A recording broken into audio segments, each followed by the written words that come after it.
Bueno, ahora si volvamos a lo que vieron la semana pasada. ¿Qué me dirías que vieron, Tomás? Justo estaba revisando, me agarró un poquito en curva, pero avanzamos de los capítulos 133, me parece, a justo al pasaje de la electricidad. Vimos de la mano de Iván, bastante bien, doctor, por cierto,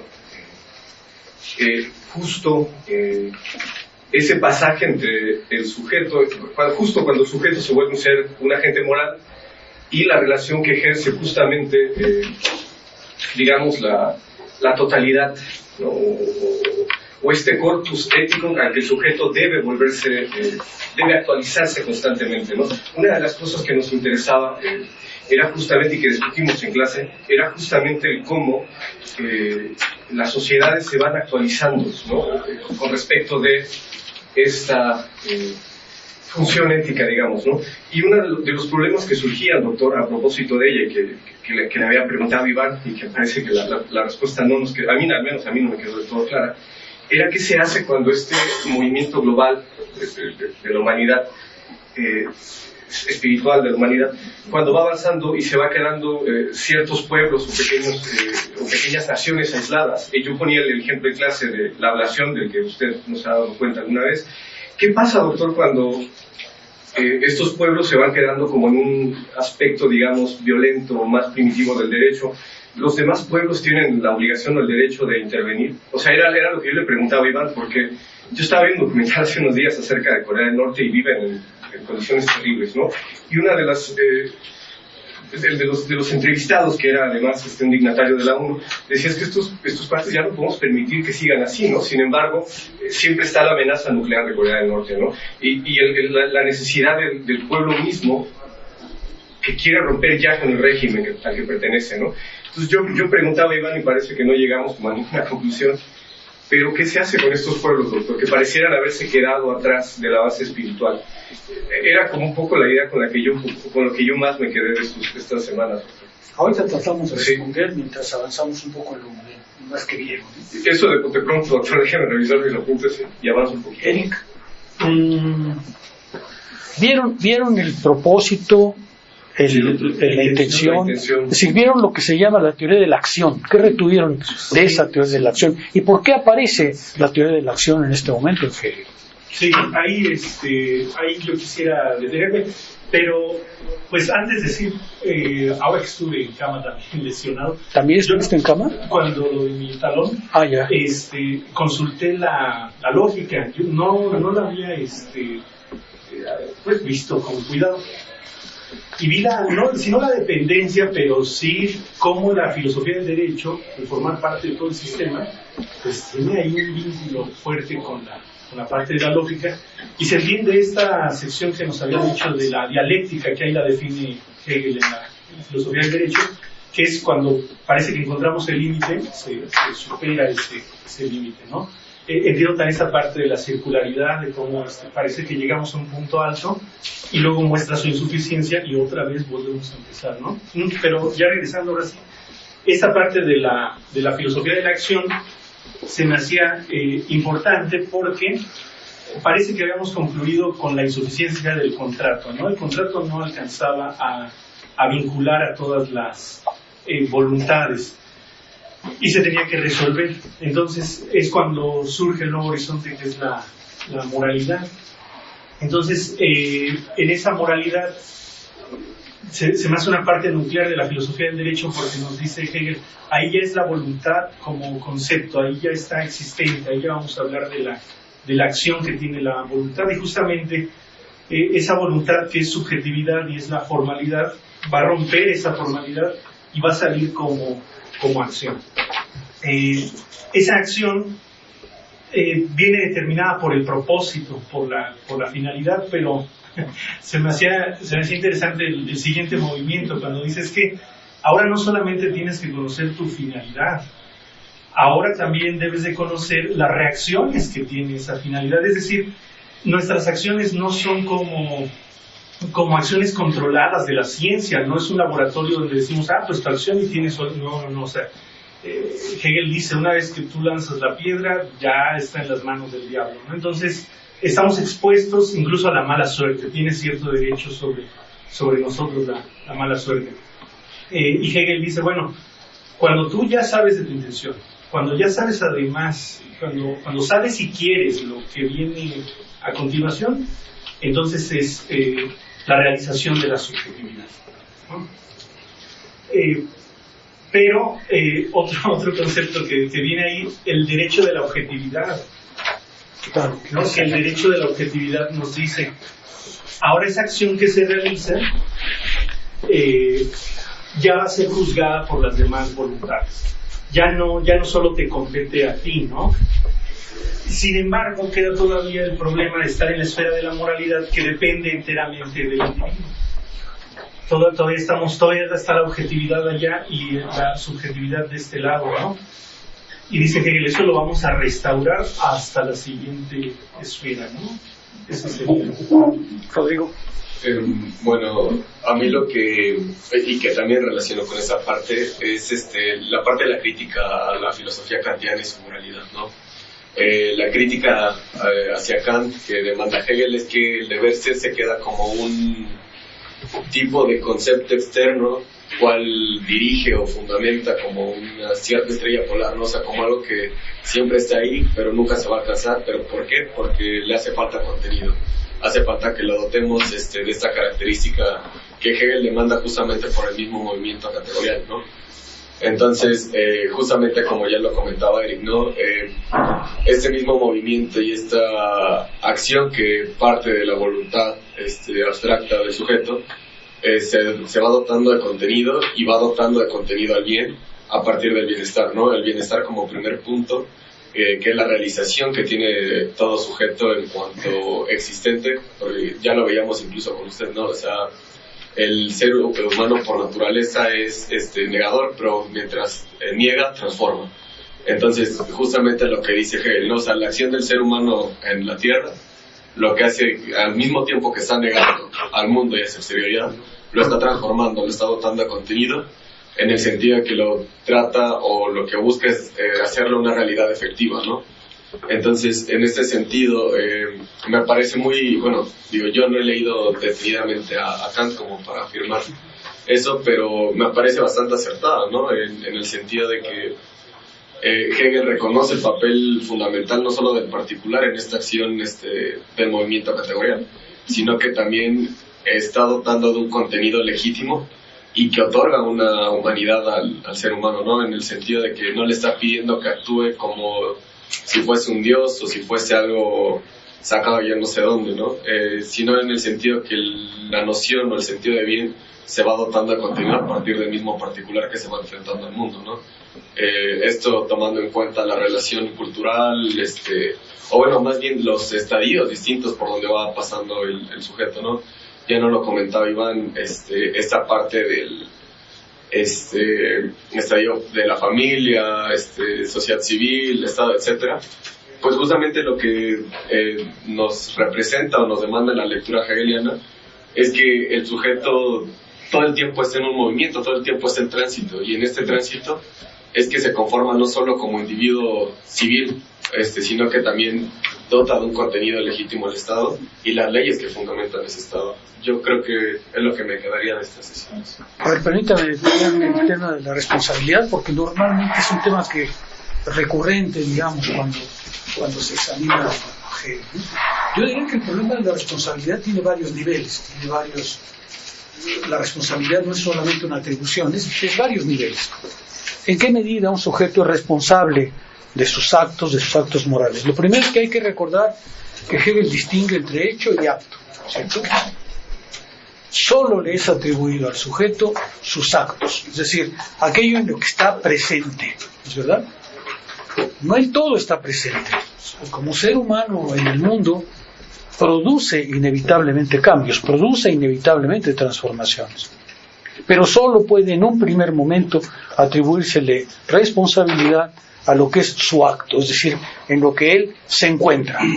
Y esto quiere decir que la responsabilidad ahí, me parece, tiene varios aspectos, tiene varias aristas. El primero es la formación del propósito y la intención. Es decir, el sujeto es responsable de los propósitos que se forman y de las intenciones que intenta lograr, ¿es verdad? Ahí lo que importa es la formación que el sujeto se ha dado a sí mismo, ¿no es verdad? Es responsable de la formación de sus propósitos y de la formación de la intención que lo lleva al exterior. Digamos, ese sería también un sentido de responsabilidad, porque cada acción, cada acto que él comete en el mundo tiene que ser su acto, tiene que ser la prolongación de él en el mundo, ¿es verdad?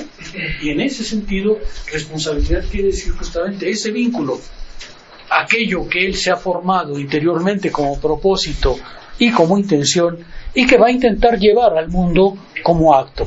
De eso es responsable. Hay un grado de responsabilidad ahí.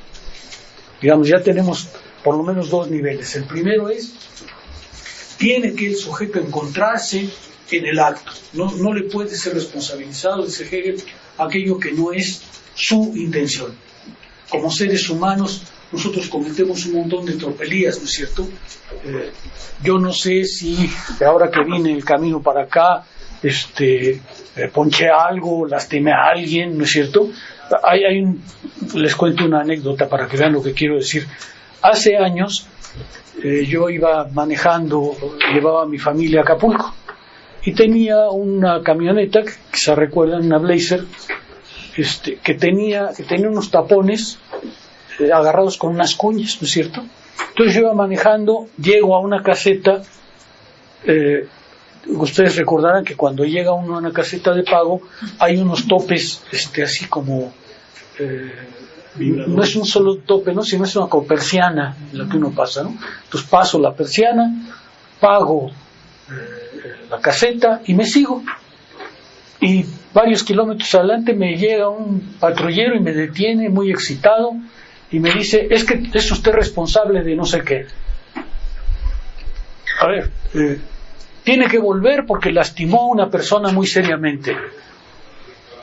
Bueno, como si ya no existe afortunadamente la policía de caminos, ¿no? Porque era impresentable. Pero bueno, seguramente quería chantaje y lo que pues bueno, regreso. ¿Qué había pasado? Que cuando pasé los topes, una de los tapones de mi camioneta se salió. Y imagínense ustedes, si no está el diablo ahí, empezó a rodar y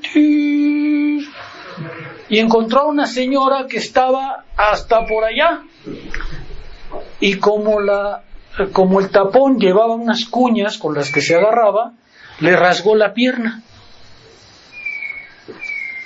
¿Soy responsable? Claro, me detuve, la llevamos al médico y, en fin, lo que fuese, ¿no? Pero imagínense ustedes, ahí qué grado de responsabilidad se tiene. Como dice Hegel en alguna parte, bueno, pues es tu carro, ¿no? Tendrás que haberte dado cuenta que los tapones se pueden zafar, que no sé qué. Pero bueno, pues el grado de responsabilidad es muy bajo, ¿no es cierto? Y sin embargo, pues sí se hace uno responsable porque finalmente hubo un daño totalmente casual. Imagínense ustedes, esa cosa rodó, ¿qué les gusta? 50 metros, porque pues cerca de las casetas no hay nadie, ¿no? Rodó, y alcanzó a la buena señora con la cuña que tenía esa porquería y le rasgó la pierna. ¿Es mi acto? Es un hecho, ¿no es cierto? Es un hecho en el que yo estoy mezclado, por supuesto. Y pasó, obviamente, y la señora estaba lastimada, ciertamente. Pero ese es un hecho. Yo estoy en el mundo y como tal puedo provocar un incidente de esa naturaleza. Pero no es mi acto, es decir, en el sentido de que ni está en mi propósito, ni está en mi intención, y sin embargo es mi camioneta y debo asumir una parte de lo que sucedió, ¿no es verdad? Eso es lo que Hegel está diciendo, ¿no? Solo te puedes ser responsabilizado, solo puedes alcanzar la responsabilidad en tus actos, es decir, pero claro, el problema de tus actos es que ya llevan propósito e intención, es decir, tú ya formulas al interior de ti una manera de ver las cosas que obviamente juega un papel en lo que realizas en el mundo. Pero, y aquí aparece la tercera parte de la responsabilidad, La responsabilidad tiene también que ver con la racionalidad del lugar donde se comete el acto, ¿no? Por ejemplo, en este caso, ¿era razonable que yo me ocupara de la señora? Pues sí, porque es mi auto, pero hasta ahí, ¿no es verdad? ¿Intervino el diablo ahí? Ciertamente, ¿no? Sin duda intervino el diablo. Quiere decir que reflexionamos todos en términos de tu acto, qué grado de propósito tiene, qué grado de intención tiene, qué sucedió, de tal manera que todos compartamos una evaluación de ese acto para que se te atribuya o no. Todo eso es la responsabilidad, ¿cierto? Todo eso es la responsabilidad. Y Hegel dice, uno tiene el derecho de ser responsabilizado de aquello que es su acto, de aquello en lo que uno está en el mundo. Esa es la contrapartida, dice Hegel, de que ahora el ser humano de la modernidad quiera verse en el mundo, ¿verdad? En la antigüedad no era así como se juzgaba, porque el individuo trataba de realizarse en el mundo y por tanto le era atribuido todo aquello que sucedía como un hecho, ¿no? El ejemplo que pone Hegel, ¿se acuerdan ustedes? Es Edipo, ¿no? En la antigüedad Edipo fue culpable, bueno, tan fue culpable que lo amenaza la plaga, queda ciego, se realiza toda la tragedia. Para nuestros ojos, ¿Edipo era culpable? Era culpable de un asesinato, pero no del asesinato del padre, ¿no es cierto? Sí se ve lo que Hegel está diciendo. El problema de la responsabilidad es que tiene todos esos niveles de juicio, tanto del interior, tanto de lo que uno formula como propósito de intención, como del exterior, es decir, de la racionalidad en la que estamos compartiendo este mundo, ¿no es verdad? ¿Sí? ¿Sí se ve el sentido de responsabilidad más claro, Mónica? Sí. Claro que existe la responsabilidad, pero tiene varios niveles, tiene varios grados. Tiene que ver incluso con el juicio de los demás, ¿verdad? ¿Hasta qué punto estás obligado a comprender? Porque también Hegel dice, uno no puede estar seguro de que comprende absolutamente la cadena causal de sus actos, ¿cierto? ¿Hasta dónde llega la racionalidad de lo que puedes comprender? Si yo acerco un cerillo a una casa de madera, pues tengo que tener claro que la madera es fácilmente inflamable y por tanto, a pesar de que yo diga, pues si fue un cerillito, sí, claro, pero es un cerillito aplicado a la madera, ¿no es cierto? Si en cambio llevo un cerillito en un edificio de concreto, pues no, quedaré como un insensato, pero hasta ahí, ¿no es cierto? Seré acusado de haber hecho un flamazo en alguna parte y nada más, ¿no es cierto? Sí se ve lo que está diciendo Hegel. El problema es que tú mismo tienes un cierto grado de racionalidad al que estás obligado a comprender, pero más allá de eso ya no estás obligado a comprender porque hay efectivamente, tu acción se realiza en un mundo y ese mundo no lo pusiste tú, ese mundo no está a tu disposición, por más que obviamente tu acción produzca un caso. El caso de esta señora a mí me llamó mucho la atención porque cuando llegó el patrullero junto a mí parecía que yo había asesinado a alguien, ¿no? No me di cuenta que le pasé encima a alguien, ¿no? No, era simplemente que el tapón de mí. Por cierto, el día que quieran comprar tapones tan peligrosos, aquí los venden. Esos tapones se los robaban a cada rato a mi camioneta y siempre los compraba aquí en el changarro. Bueno, queda un poco más claro. Volvamos un poco atrás a lo de Tomás y luego seguimos reconstruyendo lo que vieron. Hegel y Marx responden mal a esa pregunta, Tomás, a mi juicio. Hegel, por ejemplo, tiene la idea en las lecciones de la filosofía y la historia de que cada pueblo juega un papel en la historia universal y luego cuando pierde ese rol queda relegado en la historia universal, como si ya no formara parte, ¿no es cierto? Hegel no tiene una respuesta clara a esa cuestión porque él piensa que la historia universal ha sido en realidad el pasaje de diferentes pueblos que realizan un momento espiritual y luego desaparecen y quedan relegados. Por ejemplo, cuando examina la parte final, dice, es que son los pueblos germánicos los que lograron finalmente la unificación entre la libertad y la vida espiritual. Marx tampoco tiene una gran solución, ¿no? Porque Marx cuando enfrenta esas cosas normalmente suele decir, pues mira, si un pueblo se queda atrasado, ya lo traerán a jalones, ¿no? Hay un comentario, por ejemplo, el único comentario que hace Marx sobre América Latina, sobre México en particular, es muy desdeñoso, ¿no? Es de mucho desdén, ¿no? Marx dice, los mexicanos son españoles pero muy poco serios, o sea que no hay que considerarlos demasiado en serio, así que son españoles de segunda, ¿no? Son españoles irresponsables, ¿no? Marx tiene la idea de que si un pueblo se queda atrás, pues lo que va a pasar es que el desarrollo económico y social va a acabar necesariamente absorbiendo. ¿Dónde se puede encontrar una respuesta a ese caso? Yo creo que se puede encontrar solamente en las discusiones que hubo hace años sobre el tema del multiculturalismo, ¿verdad? Es decir, y más o menos la solución que creo más adecuada es, obviamente no se puede imponer a otro, porque eso supondría un acto de fuerza, ¿verdad? No se puede imponer a otro un cierto estado espiritual. Lo que sí se puede, en cambio, es exigir que un cierto núcleo de principios que nosotros valoramos deban ser valorados por el otro en condiciones de un intercambio justo, ¿verdad? Yo tengo la impresión de que tarde o temprano esos países, por ejemplo los países árabes, en la situación de la mujer, van a tener que cambiar, pero solo van a lograr cambiar a medida que su desarrollo económico y social se los permita, ¿no? ¿Podemos imponerles una regla? Pues no podemos imponerles una regla en su territorio. Sí podemos imponerla en el diálogo con nosotros. Nosotros no tenemos por qué aceptar valores que no son ya los nuestros, ¿verdad? Ya no podemos aceptar valores que no correspondan al concepto de libertad que hemos alcanzado. Pero tampoco podemos imponerle a otro nuestro concepto de libertad por nuestras pistolas. Hay que esperar, a mi juicio, que el desarrollo económico y social permita efectivamente un cambio de la situación interior. Por ejemplo, las mujeres en el mundo árabe. Ya hay un montón de índices de que las cosas están cambiando, de que las cosas van a cambiar. Por ahora, los orates pues, siguen teniendo el control de la situación, ¿no es cierto? Por ahora, un cierto número de orates sigue teniendo ese control. ¿Durará mucho tiempo?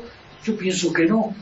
Pero en todo caso, lo que es seguro es que la semilla de un cambio, por ejemplo, la situación de las mujeres en esos países, ya está presente, ¿cierto?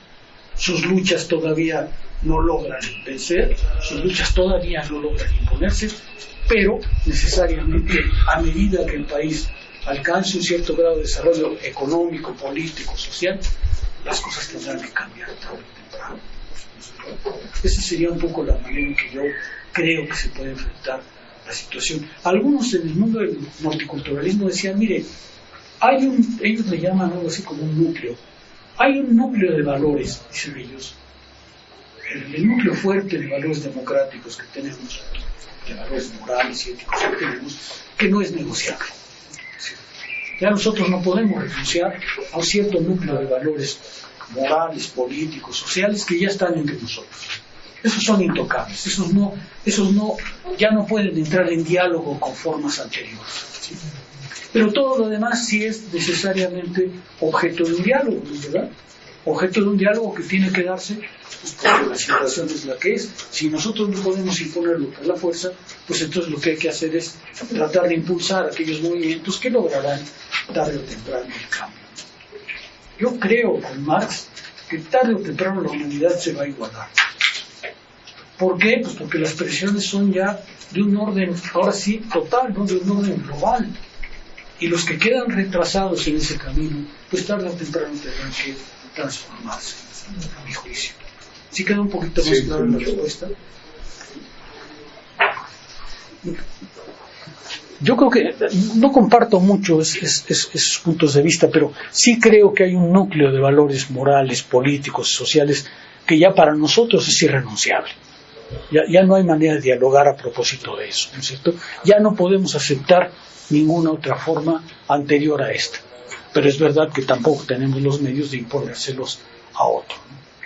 Imagínate la situación de Afganistán de las mujeres, ¿no? Con el desarrollo político y social que tienen, se ve una lucha a muy largo plazo y sin embargo, obviamente ya hay un cambio ahí latente, ¿verdad? obviamente hay un cambio latente. Y sí se tiene la obligación de defender a aquellos que están luchando en ese caso, ¿no es verdad? Yo sí creo que ahí sí tenemos la obligación de ser solidarios con esos movimientos, a pesar de que por ahora no parezcan tener un futuro muy próximo, ¿no? A ver, lo que sucede es que hay que comprender que, por ejemplo, la situación de las mujeres, ¿a qué está vinculada? Pues a los procesos de producción, a los procesos de reproducción social, a la manera en que los hombres juegan un papel en relación con la mujer. No hay que olvidar que en Occidente también pasamos eso, ¿no es verdad? No es verdad que Occidente siempre fue abierto a la participación femenina, ¿no? Al contrario, durante mucho tiempo Occidente tuvo la misma situación de dominio, de sujeción y de esclavitud. Basta ver la situación de la mujer en Grecia, por ejemplo, o la situación de la mujer en Roma. O sea, Occidente no puede decir es que nosotros hemos alcanzado la razón última, ¿no? No, nosotros hemos también pasado por ese proceso de aprendizaje. ¿Cuándo se empezó a transformar? Cuando el capital empezó a una forma de reproducción social que obligó a la mujer a salir de casa. Cuando Marx, por ejemplo, cuenta las formas primitivas de la acumulación del capital, él lo que muestra es cómo la familia obrera fue gradualmente desintegrada. Es decir, ¿qué fue lo que hizo el capital? Abarató la fuerza de trabajo masculina y como requería fuerza de trabajo adicional, enroló a las mujeres y a los niños. ¿Por qué? Porque era fuerza de trabajo mucho más sujetable, ¿no? Mucho más dominable, mucho más expuesta a presiones políticas y sociales, y a los niños igual. Entonces, si nosotros vemos ahora la liberación de la mujer, pues que la liberación de la mujer empezó por la disolución de la familia obrera. Empezó con el hecho de que la reproducción del capital hizo que cada vez se necesitara fuerza de trabajo más barata que la mujer representaba y que el niño representaba. Cuando Marx cuenta eso en el Capital, no lo hace diciendo, la mujer se está liberando. No, la familia obrera se está desintegrando, ¿no es cierto? Marx cuenta, por ejemplo, cómo hay una parte muy interesante cuando Marx habla de la educación de los niños, ¿no? Una vez lo leímos, creo, en clase, ¿no? ¿O no? Marx empieza a contar la educación de los niños y llega a una anécdota muy simpática porque van a una escuela y le preguntan, oye, ¿qué es Dios? Le preguntan a los niños. No va a una escuela, va a una fábrica. ¿Qué es Dios? Le preguntan a los niños. Y entonces empieza a decir, no, pues es como un superrey que anda por allá, ¿no? Superrey que quién sabe dónde está. Yo no lo he visto, pero dicen que es muy buen tipo. Claro que lo crucificaron, pero pues algo debe haber hecho, porque... Y hay una anécdota muy bonita porque le dicen, a ver, deletrea Dios en inglés naturalmente, ¿no? Y en lugar de decir G-O-D, dice D-O-G, perro, dog. Esa es la educación de los niños, ¿sí? Así liberaron a los niños. Lo que estoy queriendo decir es, cuando uno examina la situación, por ejemplo, de la mujer en los países árabes, uno tiene que tener claro que el problema no es solamente un grado de libertad reconocible o no, es una forma de reproducción social en la cual la mujer juega un papel subordinado, y mientras esa forma de reproducción social no cambie, no va a cambiar la situación de la mujer, ¿sí? Mientras sea posible en situaciones económicas como esta, que la mujer quede en casa sujeta sin poder ingresar, por ejemplo, al mercado de trabajo, pues es que la situación no va a cambiar, ¿no? Por más que ya puedan entrar a los partidos de fútbol o lo que sea, ¿entiendes? Hay que entender que el cambio, a mi juicio, el cambio de la situación, incluso de la concepción de la libertad, tiene que ver con las formas específicas de reproducción social, ¿sí? Y eso es lo que tiene que cambiar para que cambie la situación en conjunto, ¿no es verdad? Otra vez, no hay que olvidar que Occidente no nació como lo vemos hoy. También nosotros tenemos una historia, también nosotros tenemos una gradual liberación de la mujer que no se debe tampoco a motivos humanísticos, se debe enteramente a las condiciones de reproducción social. Cuando se desintegró la familia obrera, la mujer entró al mercado de trabajo y gradualmente en ese mercado de trabajo ha ido ganando un papel cada vez más importante, ¿sí? Liberada, pues yo no le llamaría exactamente así, ¿no? O sea, como que fue arrojada al mundo, más bien. Fue arrojada al mundo. Marx se detiene mucho en eso, y entonces empieza a contar, por ejemplo, cómo los niños ingleses empezaron a sacar unos chiquitos, ¿no? Porque pues, los alimentaban de cualquier manera, ¿no? Y empieza a contar de enanos mal alimentados y mal cuidados, pues porque la madre se la pasaba en la fábrica, ¿no es cierto? Ahora, fue arrojada al mercado del trabajo, fue arrojada literalmente. No fue un movimiento humanístico, no fue vamos a liberarla, no. Fue una lucha, fue un combate, fue una acción en el tumulto, ¿sí se ve? Y es lo que va a suceder en esos países tarde o temprano, cuando cambien las condiciones de reproducción social. Hay una parte muy interesante en donde Marx cuenta, por ejemplo, es que hay muchas cosas ahí. Marx cuenta, por ejemplo, por qué en la India no podían... Es la época en que se empiezan a construir las bombas hidráulicas, ¿no? La época de Marx. Y entonces dice Marx, a pesar de que ya existen las bombas hidráulicas que permitirían traer el agua a casa, en la India las mujeres siguen teniendo que ir por agua hasta kilómetros, como aquí, ¿no? En el campo. ¿Por qué? ¿Por qué? Dice Marx. Entonces empieza a explicar por qué en las condiciones de la India no le venía bien al modo de producción indio poner esas bombas que ya estaban disponibles, que ya estaban perfectamente utilizables. Pero se prefería explotar el trabajo femenino de esa manera, a pesar de que tecnológicamente ya había una solución para ello, ¿sí? Entonces Marx empieza a decir, pues el problema es que la mujer ahí juegue ese papel en la reproducción y no van a liberarla, a pesar de que ya exista la solución tecnológica, ¿sí? Nada tiene que ver el progreso tecnológico directo con ese cambio. Tiene que ver con una serie de relaciones bastante más complejas que son las que deben cambiar. Por eso es que pues no podemos imponerle a nadie una forma de libertad que, un poco como tú dices, parecería sacada de la nada, ¿no? Seguramente un árabe nos diría, ¿y para qué quieres que la mujer salga a trabajar? Y tiene razón, él no lo ve de esa manera. Necesita que se transformen sus condiciones de existencia para poder aceptar esa premisa. ¿Sí se ve un poco lo que quiero decir?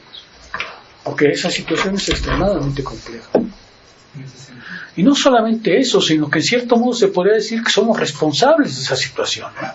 Tampoco podemos decir que esos países se han quedado al margen porque lo han decidido.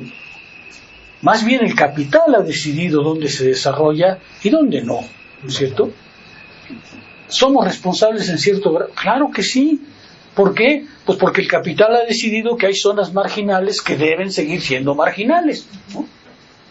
Tampoco se puede decir, por ejemplo, cuando se dice es que claro, el capital quiere desarrollarse en todo el mundo. No es cierto. El capital necesita esas bolsas de miseria para poder seguir subsistiendo.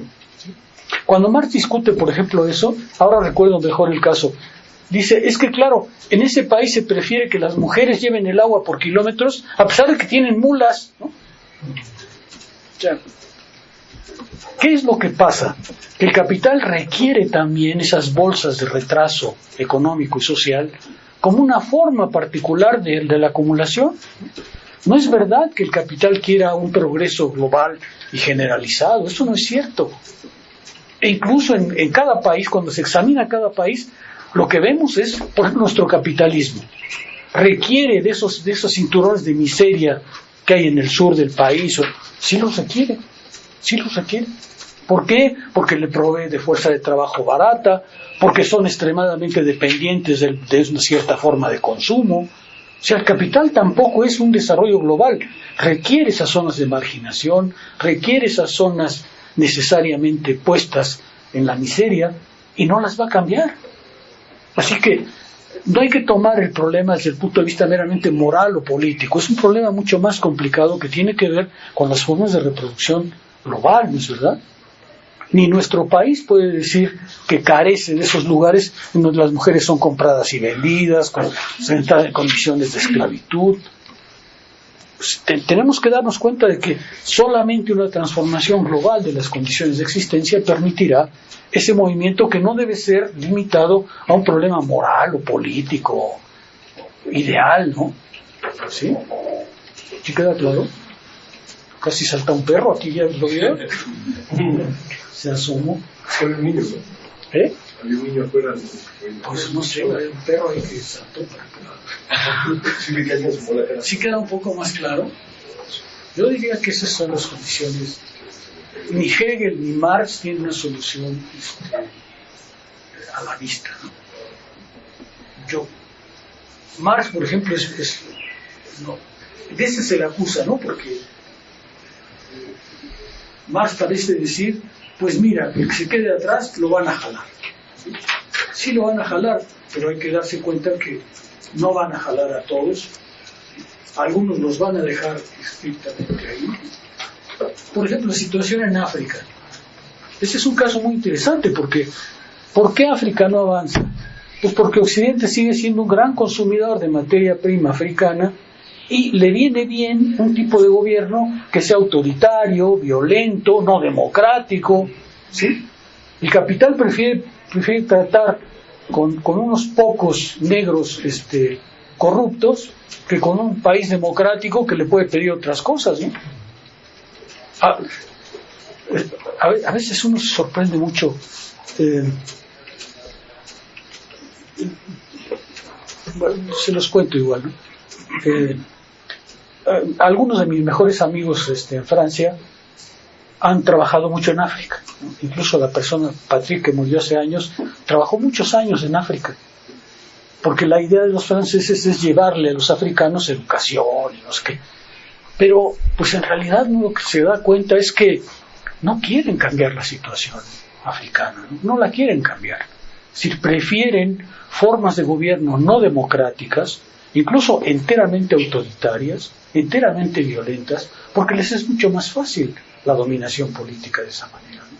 Entonces tú de repente, en París a veces es muy sorprendente porque, les cuento este detalle, hay una zapatería que me gusta mucho, pero los zapatos valen 1.200 euros, o sea, 20.000 pesos. Claro, cada vez que paso por la zapatería pues no hay nadie, ¿no? Pero cuando hay, son negros. Son negros. Son los tiranos africanos que llegan a París y se compran zapatos que no se compraría ningún occidental, bueno, salvo Besos y esto, ¿no? ¿Por qué? Pues porque en realidad África sufre de una forma de dominación particular que hace que por ejemplo, sus sistemas políticos no mejoren, ¿sí? Y Occidente se hace pendejo y dice, pues prefiero estas formas de dominación a países realmente democráticos que me permitan o que puedan efectivamente ser combativos en otro terreno, ¿no es cierto? Y entonces, ¿qué ves en África? Golpes de Estado, militares que toman el poder, una aldea que se va contra la otra. O sea, la acumulación del capital también juega un papel ahí. De manera que la situación de la mujer africana no está ausente de la forma global de acumulación en el mundo, ¿no es verdad? ¿Sí? Nigeria, por ejemplo, un país extremadamente rico desde el punto de vista petrolero, véanlo, políticamente está totalmente atrasado, ¿no? Y Occidente no hace nada para promover una democracia real, al contrario. En Francia, por ejemplo, la situación es muy crítica porque, de hecho, están echando a los franceses de África. Si ustedes leen los periódicos recientes franceses, todos están diciendo la presencia francesa en África está desapareciendo a grandes pasos. ¿A nombre de quién? A nombre de Rusia. A nombre de Rusia. Las últimas revoluciones, todas han sido promovidas por Rusia. Tú imagínate si Putin va a querer un gobierno democrático y liberal en África. Sí se ve. Entonces, no, cuando se habla de eso hay que tener, creo yo, la perspectiva de conjunto, ¿no es verdad? Porque solo a medida que cambien esas condiciones podrá aparecer un movimiento realmente liberador, ¿no? Y probablemente la liberación pasará, como pasó en Occidente, a través de la introducción de la mujer en el mercado de trabajo. ¿Sí queda claro?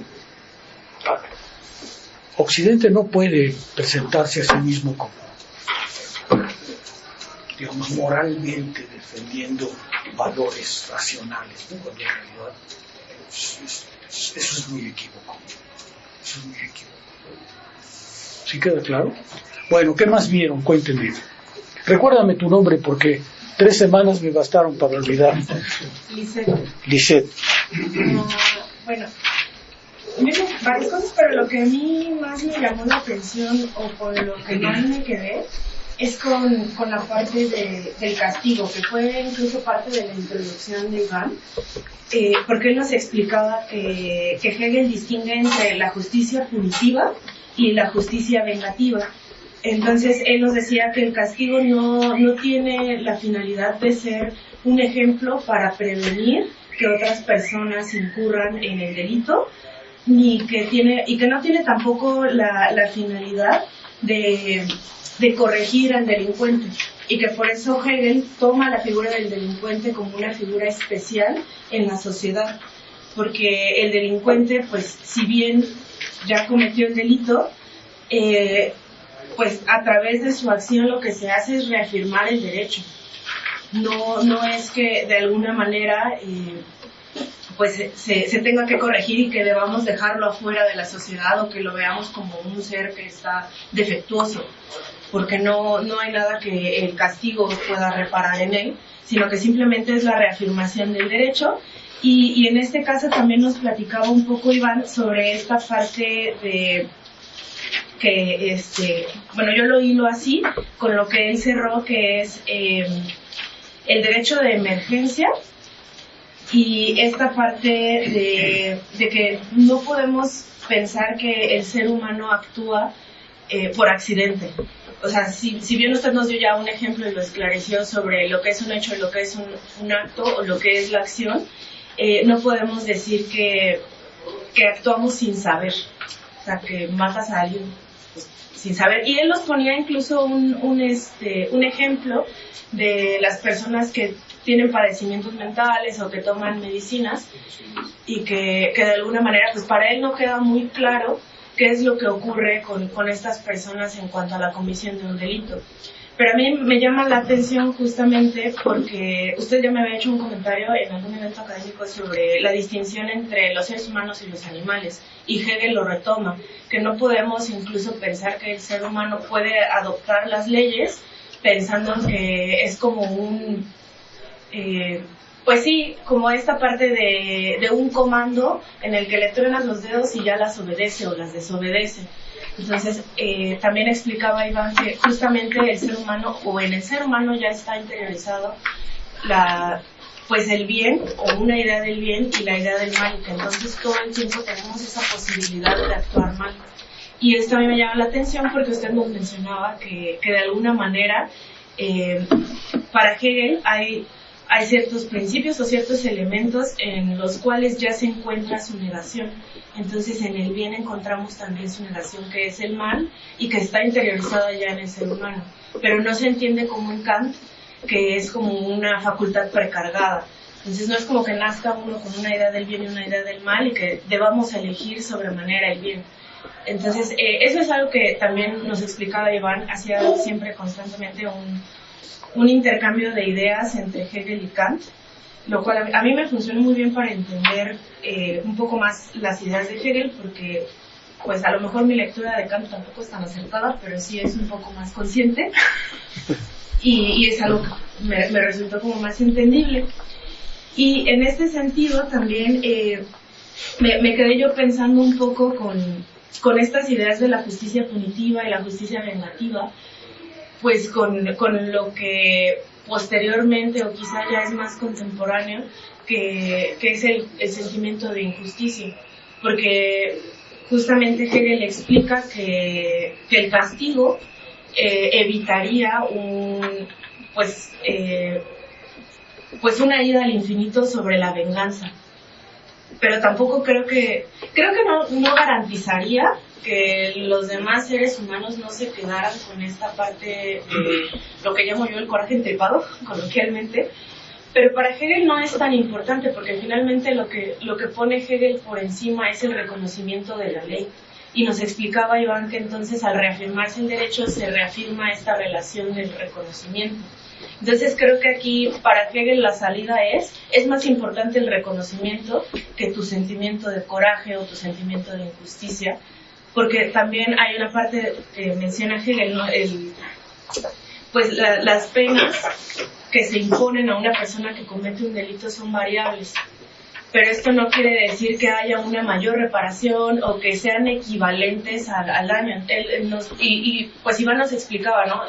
Esto va a ser variable, pues incluso con la parte de las instituciones, que se tienen que ir adaptando. Las penas y las ideas del bien o las ideas del mal también se adaptan con respecto al contexto y a la adaptación o a la reformulación de las instituciones, tanto políticas como sociales.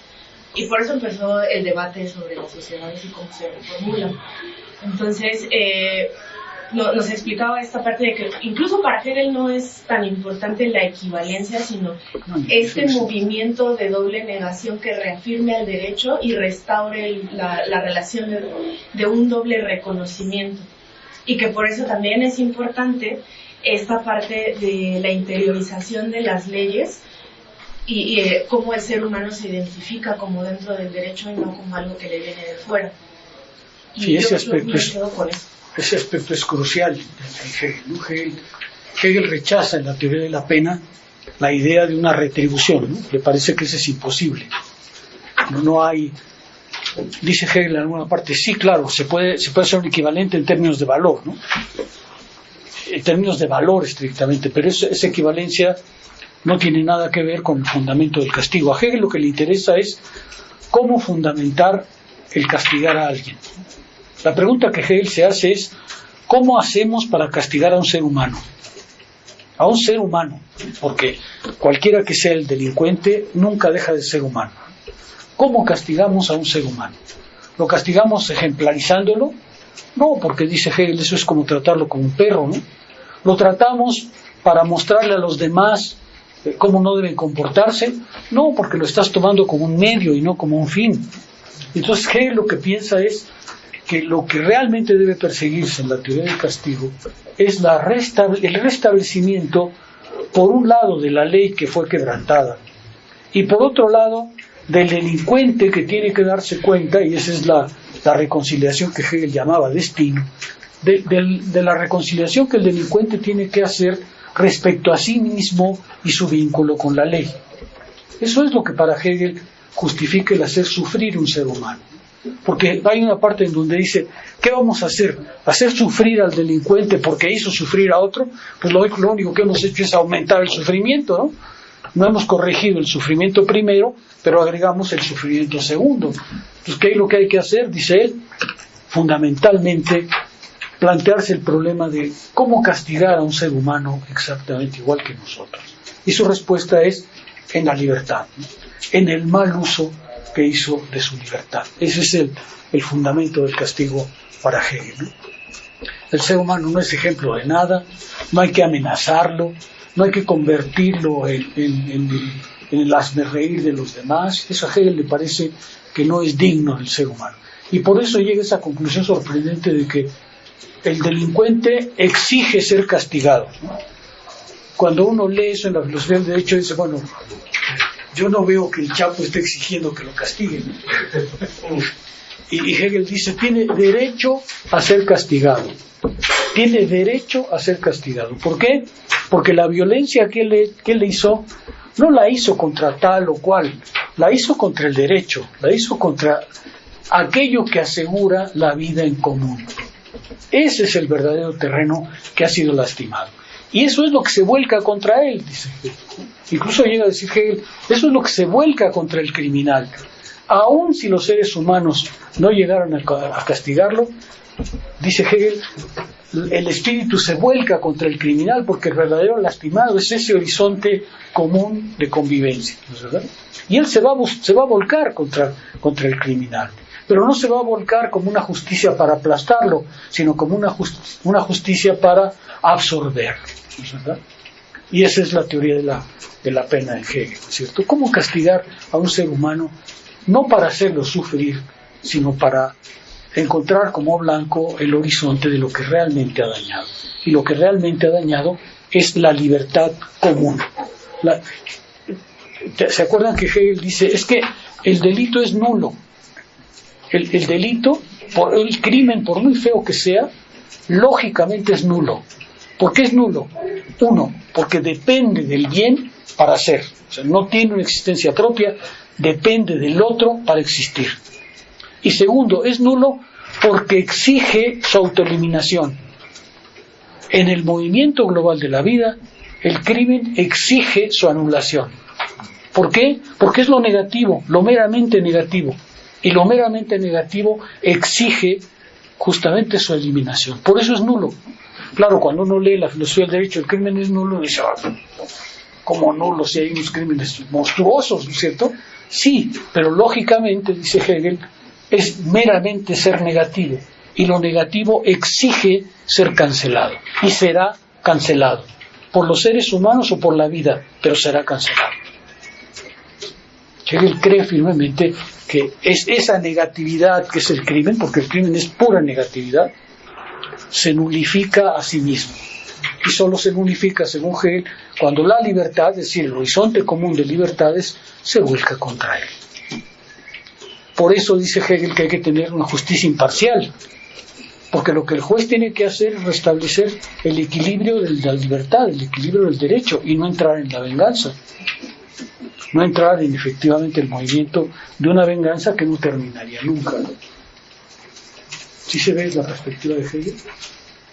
El debate Hegel-Kant a propósito de la ética o de la moralidad es interminable. Hay ni se sabe qué cantidad de libros sobre el tema. Yo diría simplemente para precisar un poco, las críticas que Hegel hace a Kant son varias, son de diverso grado, ¿no? Unas más acertadas que otras, pero son de diverso grado. Por ejemplo, la que tú mencionabas. El problema, dice Hegel, del imperativo categórico es que como es formal, es trivial, porque hay muchas cosas que le puedes meter que no tienen ninguna importancia, ¿es verdad? Y por otro lado, te dice qué no hacer, pero jamás te dice qué hacer. Es decir, justo porque es formal y aparece bajo la forma de una restricción, te dice qué es lo que no puedes hacer, lo que el imperativo, pero no te dice qué es lo que sí puedes hacer, no te deja margen para la acción. Esa es una crítica. Se ha discutido muchísimo si es verdad que el imperativo categórico es totalmente formal y vacío. Aparentemente no es enteramente vacío, pero es trivial en el mejor de los casos. Luego, otra crítica de Hegel. El problema, dice Hegel, con el imperativo categórico y con la moral de Kant es que nunca sabes si eres bueno. No puedes saberlo. Si la exigencia es que tú dejes de lado toda heteronomía y que obedezcas solo al deber, ¿cuándo estás seguro de eso, no? Dice Hegel, el problema es que el problema de la moral de Kant es que jamás podrás ser bueno, porque nunca podrás saber si en tu acto moral solo hay respeto al bien, o también hay algo de egolatría, hay algo de interés, ¿no es cierto? Hay una parte de la sensibilidad, ¿no? Hegel dice, es que Kant impuso una contradicción entre la cabeza y el corazón, ¿no? Y la acusación que hace, por ejemplo, aquí, que probablemente encontraron, dice Kant, haz por el deber lo que el corazón rechaza, haz con la cabeza lo que el corazón no quiere. Y para Hegel esa es una mala solución porque cinde al hombre, ¿no es cierto? Lo coloca en situación de obedecer una de sus facultades rechazando la otra. Hegel lo considera, y esa es la moralidad de Hegel, hay que hacer coincidir el corazón con la cabeza, es decir, tus impulsos con la razón. Hay que educar a tus impulsos de tal manera que no vayan en contradicción con el deber, sino que sean tu deber, ¿no es verdad? Hegel cree, en tercer lugar, que el problema de la moral kantiana es que no tiene una dimensión intersubjetiva, no la tiene. Los kantianos suelen decir que Kant sí se coloca en una dimensión intersubjetiva, pero Hegel considera que es muy poco decir, colócate. Lo que Kant dice literalmente es, colócate en el lugar del otro. Tú colócate emocionalmente en el lugar del otro. ¿Cómo quieres tratar al otro como si te tratara a ti? Hegel diría, pues sí, hay una dimensión, pero no intersubjetiva, sino más bien entre dos individuos con una especie de ejercicio mental, ¿no es cierto? No se trata, dice Hegel, solo de colocarse en los zapatos del otro emocionalmente. Se trata de vivir con el otro, ¿no? Se trata de encontrarse en el otro. Se trata de que el otro sea la razón de ser de tu acto de tu acto moral. Ese es un debate interminable. Uno de los mejores artículos que yo conozco, el que decía, trata de buscárselo, es un artículo de Westphal, un hegeliano, que es muy puntilloso en todo eso. Hay muchísimas versiones de ese debate. Los kantianos, por supuesto, le dan solo parte de la razón a Hegel, parte no. Yo personalmente creo que sí hay una enorme diferencia entre uno y otro, ¿no? Pero es un tema interminable realmente, ¿no? Interminable. Bueno, vamos a avanzar si les parece bien. Vamos a entrar me decía Iván que se quedaron en eso que Hegel llama la hipocresía, todas estas figuras, ¿no? No me voy a detener en eso porque me parece que no es una parte, creo, especialmente relevante. Yo me voy a detener en el parágrafo 141, el tránsito de la moralidad a la eticidad. Este pasaje es importante porque se ve algo que él mencionaba muy al principio. Este parágrafo descansa mucho en dos cosas. Uno, en el papel de la lógica, en la demostración de la filosofía del derecho. Y dos, en la idea hegeliana de que la filosofía política suya debe mucho a Platón, probablemente más a Platón que a Aristóteles. Los comentaristas que yo conozco, todos consideran que Hegel está mucho más cerca de Platón que de Aristóteles en la concepción de su filosofía política. Y por ello el uso del término bien, porque Platón, como ustedes saben, la filosofía política descansa justamente en la vinculación del ciudadano con el bien de la polis, ¿no? Dice 141, para el bien, por ser la universal sustancial de la libertad, de un modo aún abstracto, se requieren determinaciones y un principio de esas determinaciones que sean, sin embargo, idénticos a él. Del mismo modo que para la conciencia moral, el principio abstracto de determinar, se requiere la universalidad y la objetividad de sus determinaciones. Este párrafo debe ser leído desde un punto de vista lógico, ¿no? Hegel está diciendo, el bien necesita concretarse, si necesita la subjetividad. Y la subjetividad necesita universalizarse. Es decir, el bien y la subjetividad, que son los dos polos que dibujó la moralidad, aún no están reconciliados. Están todavía separados y necesitados el uno y el otro. Eso es lo que nos acaba de decir.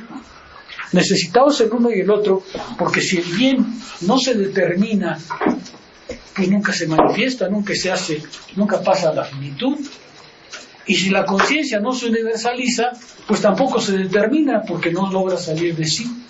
Lo que Hegel está diciéndonos es, el pasaje a la moralidad descansa en el hecho de que los dos momentos, el pasaje de la moralidad y la eticidad, descansa en el hecho de que los dos momentos requieren uno del otro y sin embargo son inseparables.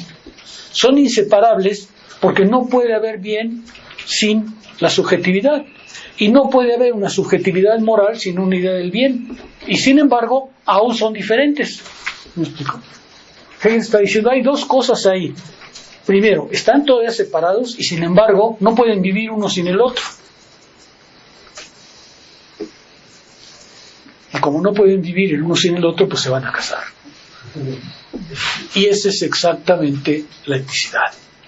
La eticidad no es otra cosa que esa relación lógica por la cual la subjetividad necesita determinarse como universalidad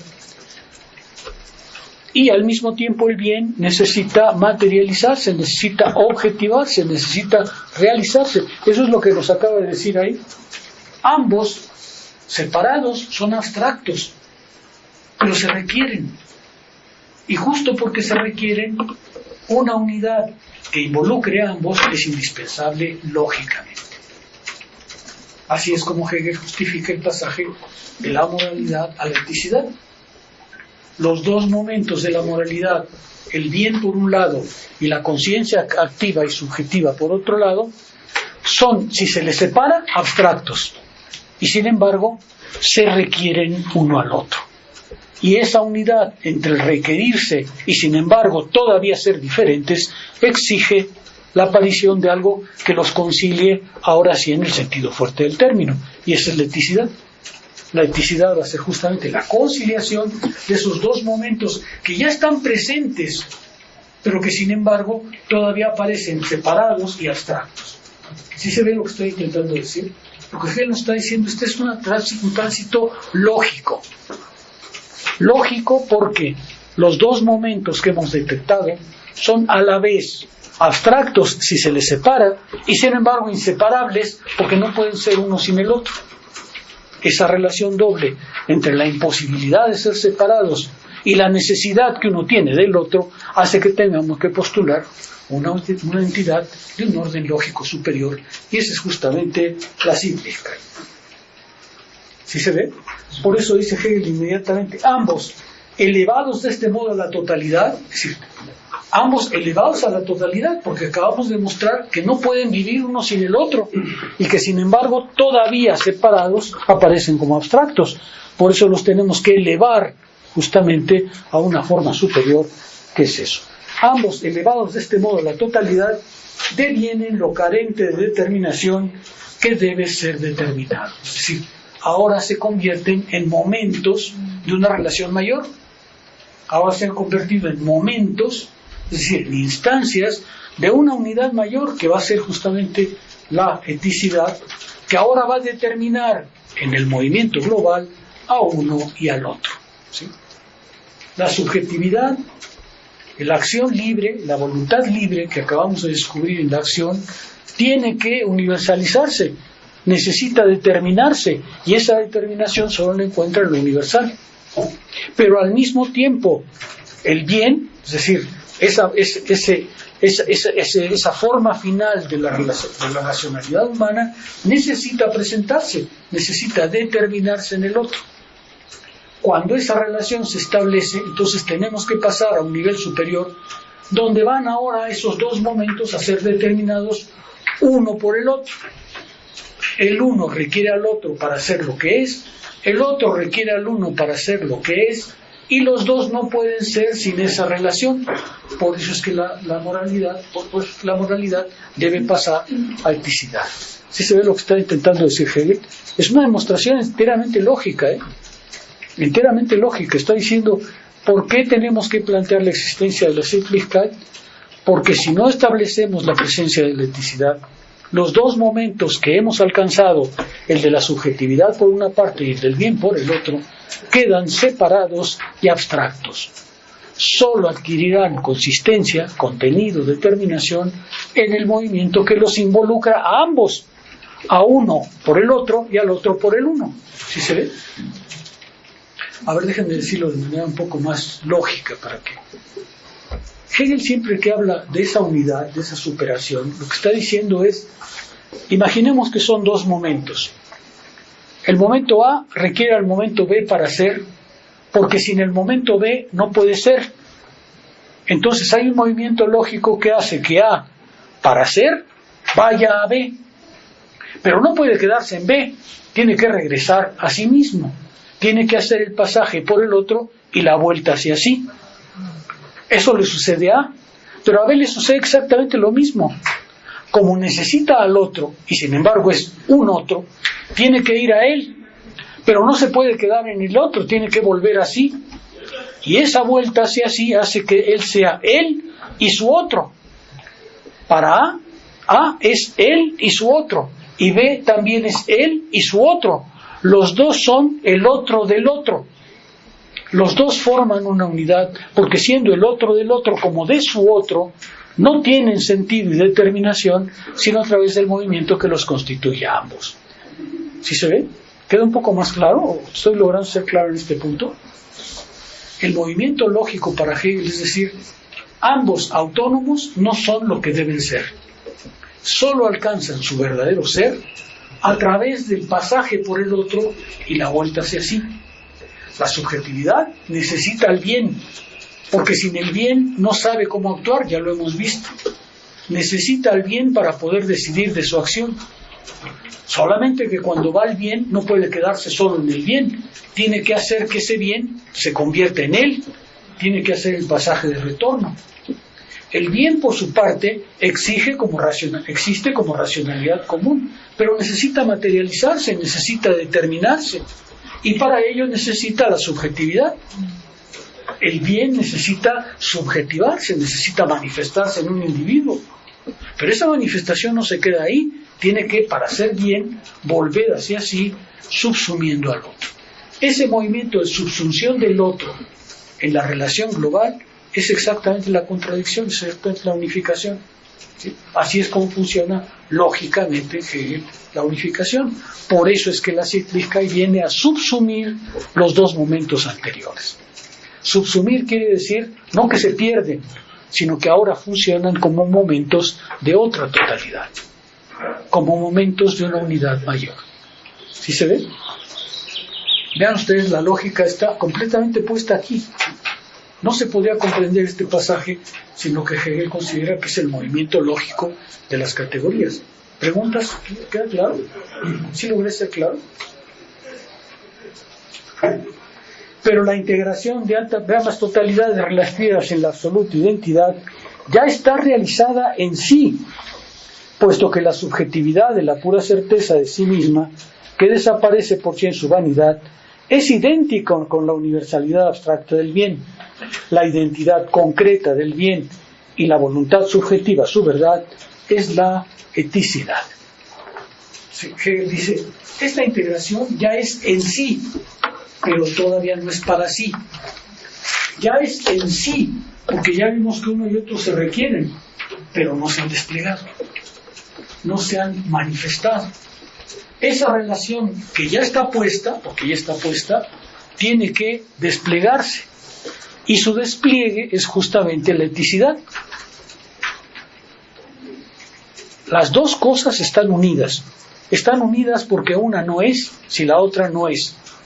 Uno es porque el otro es, y el otro es porque el uno es. ¿Sí?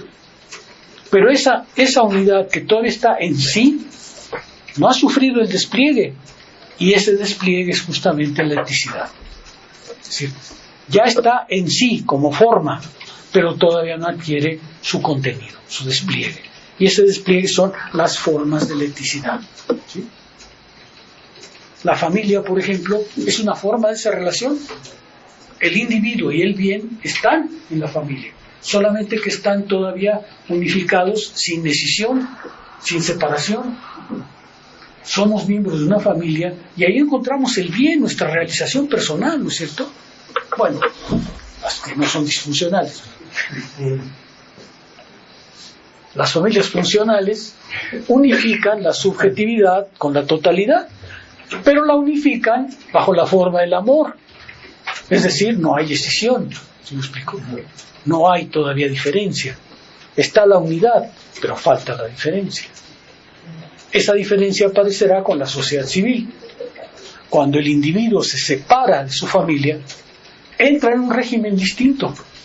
Ahí ya no prevalece la unidad como en la familia, sino la división, la separación. La sociedad civil se caracteriza porque es el momento de la diferencia. ¿Sí? Cuando estamos en la familia, pues todo se nos perdona, ¿no? Por ejemplo, dicen mis hijos que cada vez como y hago más ruido. Será la edad, ¿no? Pero me lo perdonan. Capaz que eso sucede en el San Angelín, el domingo, y me sacan, ¿no? En la familia, la reconciliación de la subjetividad con el bien existe, pero existe bajo la forma no desplegada de una unidad. Somos miembros de una familia, es decir, pertenecemos a una totalidad ética, de la eticidad, pero todavía no hay decisión. Cuando salimos de la familia, entonces se presenta la decisión y aparecemos en el mundo de la eticidad, ahora separados unos de otros. Y ahí empiezan nuestras dificultades. Porque al estar separados unos de otros, la unidad que es la eticidad puede fragmentarse, como le sucede a la sociedad civil. ¿Cuándo encontraremos una reconciliación? Otra vez, cuando logremos la unidad que la familia tenía, pero pasando por la diferencia, es decir, por la sociedad civil, para alcanzar entonces las formas políticas en las que hay a la vez unidad y diferencia. Estoy explicando desde el punto de vista lógico, ¿no? Estoy haciendo la descripción desde el punto de vista lógico. La eticidad es el despliegue, la manifestación de esta unidad que acabamos de alcanzar, que se llama eticidad. Está en sí, pero ahora tiene que ser para sí, es decir, tiene que desplegarse. Y las formas de su despliegue son la familia, la sociedad civil y el Estado, en donde esa relación entre la subjetividad y el bien va a probar a la vez su unidad y su separación. Todos los primeros parágrafos Hegel se va a detener justamente a contarnos efectivamente cómo es importante para él esa unidad. Ahí es donde les digo que aparece la presencia innegable de Platón. Déjenme volver un poco atrás porque quedan apenas 5 minutos. El pasaje de la moralidad a la eticidad no es otra cosa que el tránsito lógico que hace que los dos momentos que ya habíamos encontrado, la subjetividad que actúa y el bien que debe perseguir, ahora que ya están unidos pero todavía separados, todavía cada uno está por su lado, se va a unificar. Se va a unificar en un proceso que se llama eticidad, pero las formas de la unificación son diferentes. Cuando existen en la unidad de la familia es porque cada miembro ya se sabe, pero se sabe al interior de una pequeña totalidad unida por el amor, es decir, sin separación, sin escisión. Otra vez, al menos en las familias funcionales. Pero esa unidad, que es la familia, que unifica a la subjetividad con el bien, se va a escindir, se va a separar, se va a diferenciar, es la sociedad civil. En la sociedad civil, el individuo perdió el nexo con la familia, ese nexo que lo unía a la familia, y va a encontrar otra clase de relaciones, solamente que estas relaciones serán de tipo comercial, contractual, ¿no es cierto? Y ahí prevalece la diferencia. Ahí, más bien, cada uno va por su santo, ¿no es cierto? Esa separación, sin embargo, dice Hegel, no puede ser la última palabra, porque tiene que alcanzarse la unificación otra vez, y esa unificación solo se logra en el terreno político, en el terreno del Estado. ¿Sí? ¿Sí se alcanza a ver? Para Hegel es muy importante mostrar otra vez que las sociedades contemporáneas tienen que ser consideradas bajo ese doble aspecto de la subjetividad libre y de la unidad de esas subjetividades libres. Y esa es para Hegel la solución racional de los estados modernos. ¿Sí se alcanza a ver? Lo estoy dibujando a grandes rasgos, pero espero estar siendo claro. ¿Lo estoy siendo más o menos? Sí. Por eso dice Hegel en la observación, una comprensión más exacta de este tránsito del concepto la proporciona la lógica. Sí. Por eso les hablé de la demostración lógica, ¿no? Y él dice, por el pasaje de lo finito a lo infinito. Por el pasaje de la finitud a la infinitud. Por el pasaje de lo subjetivo a lo universal. Por el tránsito por el cual lo subjetivo tiene que pasar por lo universal, no para perderse ahí, sino para volver a sí mismo. Hegel está tratando de pensar, déjenme decirlo así, en el terreno político, la unidad de la sociedad con el individuo. La unidad de la sociedad con el individuo. ¿De qué manera la sustancia como espíritu, como sociedad, como Estado, se manifiesta a la vez en el individuo y sin embargo lo absorbe respetándolo? Hegel quiere decirnos, miren, cada uno es hijo de la totalidad en la que nace, pero es el hijo de esa totalidad. Debe encontrar una unidad entre esa subjetividad y la totalidad en la que vive. ¿Va a pasar por momentos de desgarradura? Sí, claro. Va a haber momentos de profunda decisión. Y esa es la experiencia que Hegel va a intentar contarnos, ¿verdad? ¿Sí? ¿Y se ve? En la sociedad civil a veces nos tratamos como extraños y somos adversarios y enemigos unos del otro. Pero esa no es toda la verdad, dice Hegel. Esa es solo una parte de la verdad. También somos ciudadanos que deben encontrar una vida en común. También somos ciudadanos que deben encontrar una forma de vivir racionalmente compartida. ¿Sí se ve lo que Hegel quiere decir? Por eso para él la concepción por ejemplo, de muchas filosofías que consideran que la sociedad es o bien una empresa de cooperación, cosa que dice Hegel no es cierto, porque ahí la diferencia, o bien una diferencia permanente sin cooperación. Lo que Hegel dice tampoco es posible. Hegel lo que piensa es que hay que, por un lado, reconocer que somos individuos particulares, subjetivos, que tenemos fines propios, que no hay ninguna manera de renunciar a esa particularidad, pero que eso no quiere decir que renunciemos a formar un orden común racional. Y eso es lo que Hegel se propone, que formemos un orden común racional que respete, sin embargo, la particularidad de cada uno. ¿Sí? Esa es la dificultad que Hegel quiere intentar resolver. Por eso no está ni del lado de los liberales, ni del lado de la totalidad de los totalitarismos. Él quiere encontrar una solución a esa relación. ¿Sí se ve? Ya emergió la subjetividad libre, pero eso no quiere decir que renunciemos a formar un orden racional común, que es lo que Hegel propone encontrar. ¿Va más o menos claro? ¿Sí? Bueno, pues a eso dedicaremos las próximas clases.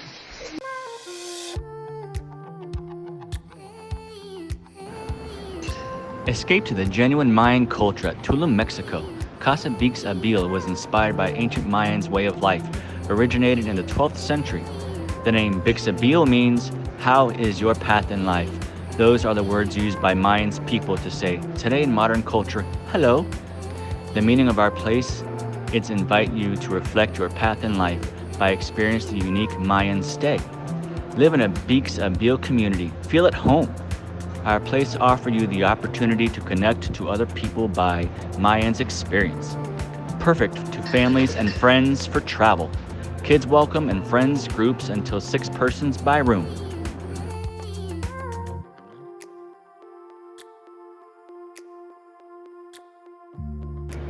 Enjoy our common amenities: community kitchen, breakfast area, rooftop bar, co-working area, restroom, free bikes, and a wonderful pool.